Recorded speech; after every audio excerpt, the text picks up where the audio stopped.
అమరావతి రాజధానిలో మరో 40,000 ఎకరాలు ఎందుకు పూలింగ్ చేస్తున్నాము అని చెప్పే విషయమై మంత్రి నారాయణ గారు అప్డేట్ ఇచ్చారండి. మనం ఇప్పుడు ఆ అప్డేట్ గురించి తెలుసుకుందాం. అయితే ఈ అంశం అమరావతి వాసులకు గుడ్ న్యూస్ గానే చెప్పాలి. 29 గ్రామాలకు చెందిన వారు ఇప్పటికే అమరావతి విషయంలో 30,000 మంది రైతులు 34,000 ఎకరాలు భూమి ఇవ్వడం అయితే జరిగింది.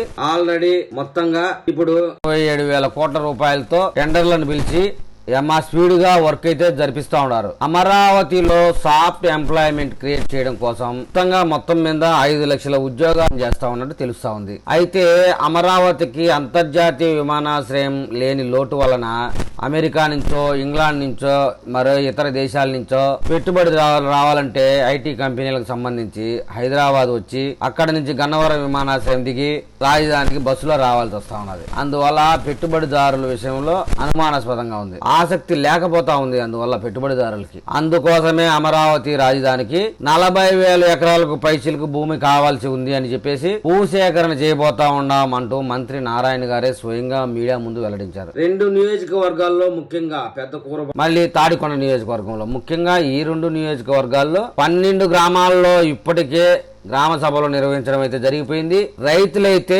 ల్యాండ్ పూలింగ్ ద్వారా 24,000 ఎకరాలు ఇవ్వడానికి అయితే ముందుకొచ్చారు. ఒక 16,000 ఎకరాల కోసం అయితే ప్రభుత్వం నోటిఫికేషన్ జారీ చేయబోతా ఉన్నట్టుగా సమాచారం. రైతులు సరిపడినంత భూమికి ల్యాండ్ పూలింగ్ ముందుకు రాకపోతే కనుక కాంపెన్సేషన్ చెల్లించి వాళ్ళ ఖాతాలకి వాళ్ళ అకౌంట్లో ముందుగానే డబ్బులు వేసేసి ప్రభుత్వం భూమిని అయితే తీసుకుంటుంది. చట్ట ప్రకారంగానే ఆ యొక్క హక్కు ప్రభుత్వానికి అయితే ఎప్పటికీ ఉంటుంది.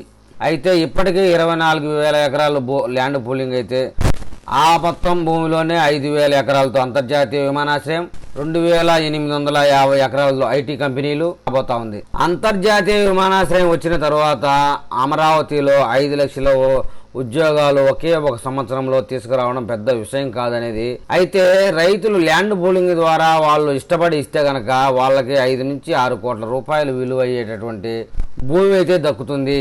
అయితే నోటిఫికేషన్ ద్వారా గాన భూసేకరణ చేసినట్లయితే 60 లక్షల నుంచి 70 లక్షల వరకు మించి వచ్చే అవకాశం లేదు రైతులకి. రైతులు అయితే ఆలోచించుకోండి అని చెప్పేసి అధికారులు చెప్తా ఉన్నారు. అటు తాడికొండ నియోజకవర్గంతో పాటు పెద్దకూర నియోజకవర్గం కూడా ఇప్పటికే పెద్ద ఎత్తున గ్రామ సభలు అయితే నిర్వహించడం జరిగింది. ప్రతి రైతు అభిప్రాయాన్ని సేకరణగా తీసుకొని అధికారులు అయితే నిర్ణయం తీసుకోబోతా ఉన్నారు. రాబోయే రోజుల్లో ఎన్టీఆర్ జిల్లాలో కూడా భూ సమీకరణ గాని భూ సేకరణకు గాని సిద్ధం అయిపోతా ఉన్నారు. అక్కడ కూడా 40,000 ఎకరాల నుంచి 50,000 ఎకరాల పైచిలకు భూమిని సమీకరణ ద్వారా గాని నోటిఫికేషన్ ద్వారా గాని తీసుకోబోయే అవకాశాలు అయితే కనబడతా ఉన్నాయి. ఎందుకోసం అనగా తీసుకున్న భూమిలో సగం భూమి డెవలప్మెంట్ కోసమే ఖర్చు అవుతుంది కాబట్టి రోడ్లకి పార్కులకి గ్రీనరీకే పోతుంది కాబట్టి మిగిలిన సగభాగంలో రైతులకు సగం ఇవ్వాలి. దగ్గర 40,000 ఎకరాలు తీసుకుంటే కనుక ప్రభుత్వం ఖచ్చితంగా మిగిలేది 10,000 ఎకరాలే. అందులో 5,000 ఎకరాలు అంతర్జాతీయ విమానాశ్రయం, 2,850 ఎకరాలు ఐటీ కంపెనీలకి, ఇక కొంత భూమిని స్పోర్ట్స్ సిటీకి ఉపయోగపడుతుందని అంచనా వేస్తా ఉన్నారు. రాబోయే 2-3 రోజుల్లోనే ప్రభుత్వం దీని మీద స్పష్టమైన ప్రకటన అయితే చేయబోతా ఉందండి. ఆ స్పష్టమైన ప్రకటన వచ్చిన తర్వాత నేను మళ్ళీ ఒక వీడియో చేస్తాను. ఆ వీడియో మీకు చేరాలంటే నా ఛానల్ని సబ్స్క్రైబ్ చేయండి, లైక్ చేయండి. మీరు నాకు ఏదైనా తెలపాలనుకుంటే కామెంట్ రూపంలో తెలపండి.